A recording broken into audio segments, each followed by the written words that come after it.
一场中共副国级军头的葬礼，竟成为全国观察中南海权斗的公开舞台。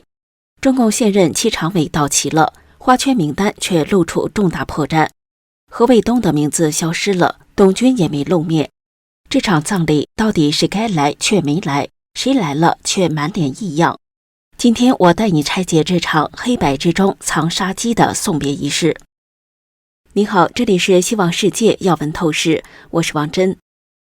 中共第18届、19届中央政治局委员、前中共军委副主席许其亮去世6天后，中共当局为其在北京八宝山举行了送别仪式。据中共央视新闻联播画面，习近平和李强、赵乐际、王沪宁、蔡奇、丁薛祥、李希等中共政治局常委悉数到场送别。报道还特别提到，在许其亮重病期间和去世后，7常委和中共国家副主席韩正、前中共党魁胡锦涛前往医院看望，或通过各种形式对许其亮的去世表示哀悼。但韩正和胡锦涛两人只有名字出现在花圈的挽联上。此外，出席在挽联上的还有中共中央军委副主席张又侠的名字，但是报道中没有提到张又侠。自中共两会后，何卫东和前中共外交部长秦刚一样莫名失踪至今。随后坊间热传何卫东在关押期间意外离世。何卫东的本次缺席显然会加重这些传闻的传播和可信度。独立时评人蔡胜坤在社交平台 X 上贴文说，许其亮葬礼上最大的看点是何卫东。何卫东的名字本来应该出现在李鸿忠和何立峰之间，陈全国等退休中共中央政治局委员的名单都在列，只有何卫东一个中央政治局委员没有给许其亮送花圈。这足以说明何卫东不再是中央政治局委员，也不再享有政治局委员待遇，更不可能是在休假或在福建前线密谋对台动武事宜。唯一的解释是何卫东已经出事，已经不在了。不在的人是没有可能送花圈的，这也再一次证明了何卫东去世的消息又成了遥遥领先的预言。前中国法律人士杜文表示，现任中央政治局24名委员中23人送了花圈，唯独缺何卫东。这种情况只有一个合理的解释，何卫东已经无法说话。看来何卫东的葬礼也不远了。预计中共在接下来的4中全会上会对何卫东的继任者做出安排。此前，杜文一直坚持认为何卫东在公共面前消失是在秘密准备台海战争。除了何卫东，另外还有一个引发舆论的名字也没有出现在许其亮的葬礼现场和花圈挽联上，那就是中共国防部长董军。去年在外界传说董军出事后，中共国防部和外交部都迅速辟谣，随后董军也亲自现身辟谣，似乎已经安全过关。上个月底，董军在露面后又缺席了在新加坡举行的香格里拉论坛。中国前法律人士杜文表示，许其亮是董军的老前辈，两人在空军和海军内都有交集，因此对董军来说，出席悼念既是表忠也是表孝。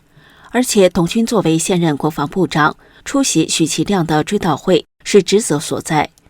也有助于向外界传递军中一切如常的信号。但如果董军意外缺席，那几乎就坐实他自身难保的猜测。杜文更感慨说，中共高层的葬礼表面上是黑纱白花、肃穆哀伤，实际上却暗藏权力决斗。送别仪式早已成为另一种的政治秀，从悼词用语到站位顺序，都折射出中共内部的权力结构，成为外界观察中共权力动向的晴雨表。根据中共官方讣告，许其亮是因病去世。星岛网引述北京资深媒体人马玲在微信朋友圈透露，许其亮是在晨跑锻炼时突发心肌梗塞，送医抢救不及而亡。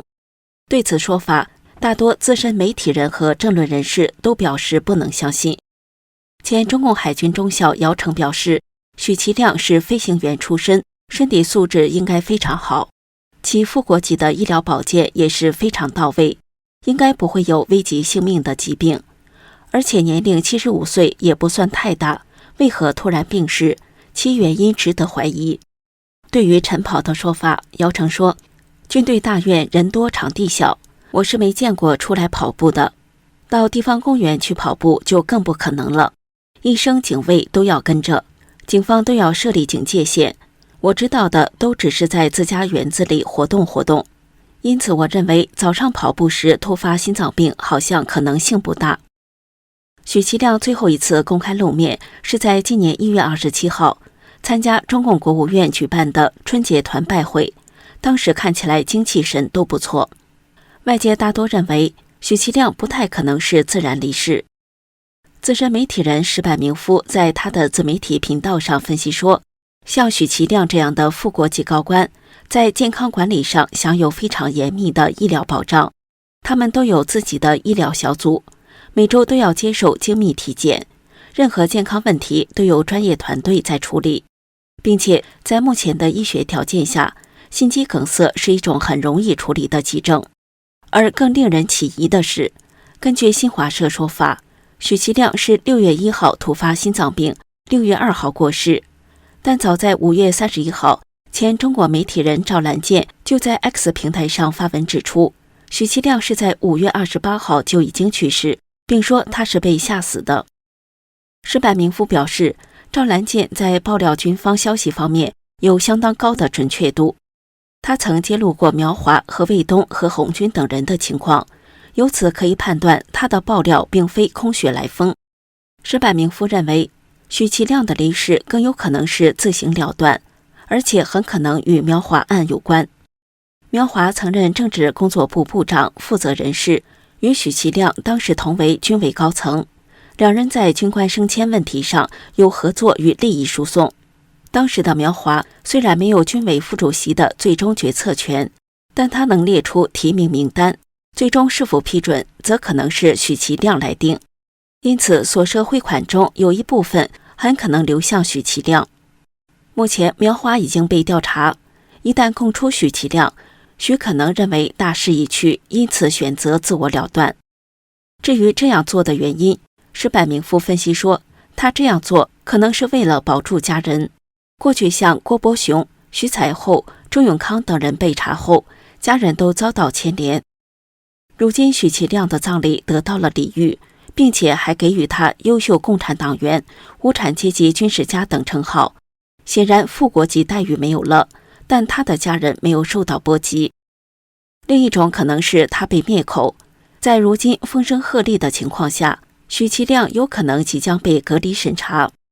有人担心许其亮泄露内情，因此决定将他灭口，这些秘密也就随之消失了。更可疑的是，许其亮去世的消息竟然延迟5天才对外公布，这中间可能是中共高层需要时间协调内部说法，向当权者报告，等待定调等等，直至最终选择不追究，放他一马，并如常举行追悼会。许其亮去世的情况和2年前猝逝的李克强如出一辙，他们的妻子在葬礼上的表现也近似。2年前，习近平和李克强遗孀陈红握手时，陈红只看了习近平一眼即低下了头，然后很快松开握手，将头转向李强。许其亮的遗孀在和习近平握手时，表情似乎也是一言难尽，并且始终没有抬头看习近平。这里是希望世界要闻透视，感谢您的陪伴与思考，请订阅、分享并打开小铃铛，一起在动荡中坚守真相，在黑暗中点燃希望。